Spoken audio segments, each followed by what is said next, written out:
Ayah Bunda, selamat datang. Pernah nggak sih merasa bingung, capek, dan serba salah pas menghadapi ledakan emosi si kecil? Nah, hari ini kita akan coba bedah bareng-bareng apa sih yang sebenarnya terjadi di balik amukan mereka. Dan yang paling penting, gimana cara kita menavigasinya dengan lebih tenang. Oke, kita mulai dari sini ya.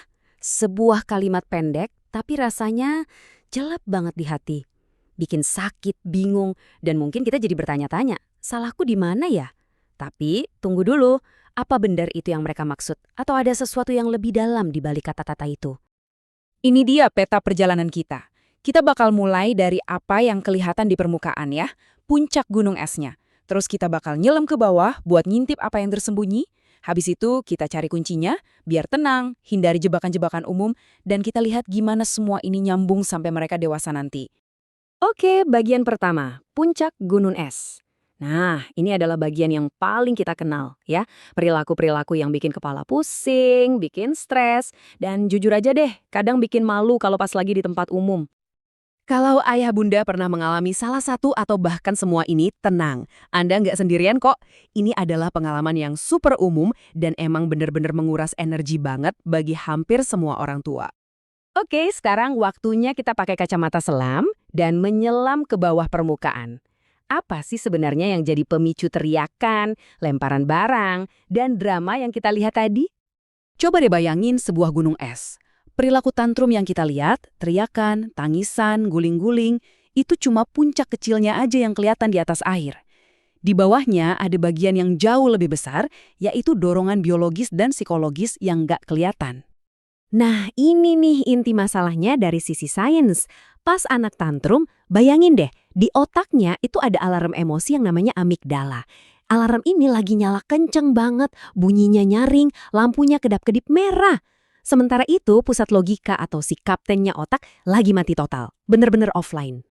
Jadi, poin yang paling penting untuk kita ingat adalah ini bukan soal anak yang sengaja memanipulasi kita.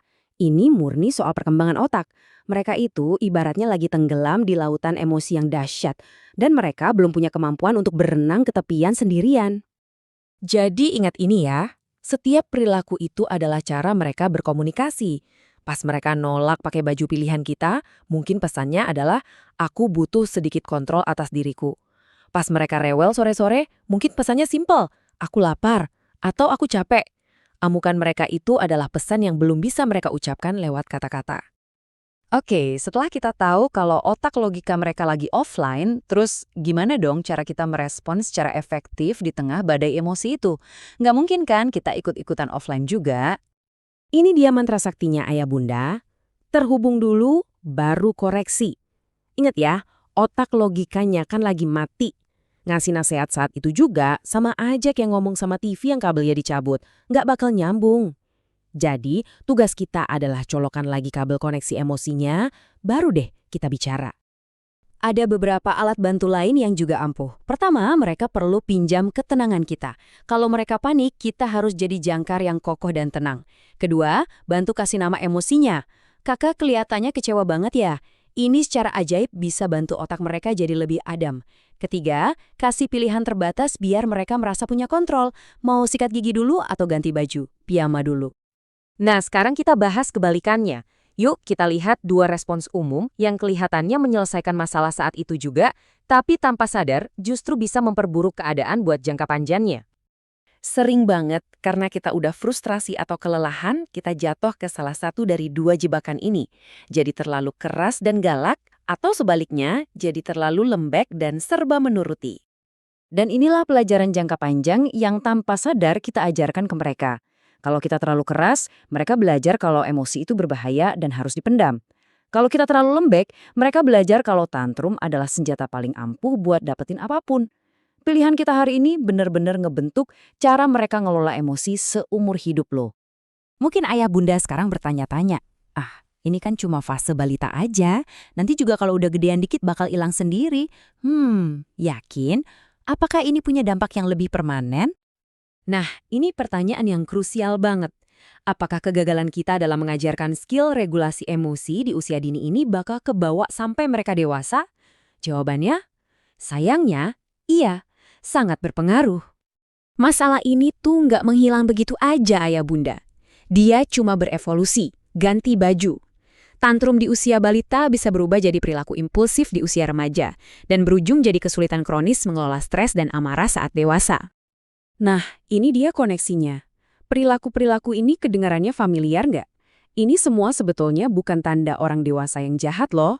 Ini adalah tanda-tanda nyata dari skill emosional yang nggak matang sejak kecil. Dan inilah kesimpulan kuncinya. Secara fisik, mereka mungkin sudah dewasa. Tapi secara emosional, alarm emosi mereka masih gampang banget mengambil alih pusat logika. Persis seperti waktu mereka masih balita. Jadi, yuk kita ubah cara pandang kita mulai hari ini. Saat tantrum berikutnya terjadi, jangan anggap itu sebagai gangguan. Anggaplah itu sebagai sesi latihan otak gratis untuk masa depan anak kita. Setiap badai emosi adalah kesempatan emas untuk membangun kabel-kabel baru di otak mereka yang akan membuat mereka lebih tangguh. Dengan cara pandang ini, kita nggak cuma sekedar bertahan melewati fase sulit ini. Kita secara aktif sedang menjadi arsitek untuk kesehatan mental dan ketangguhan emosional mereka di masa depan.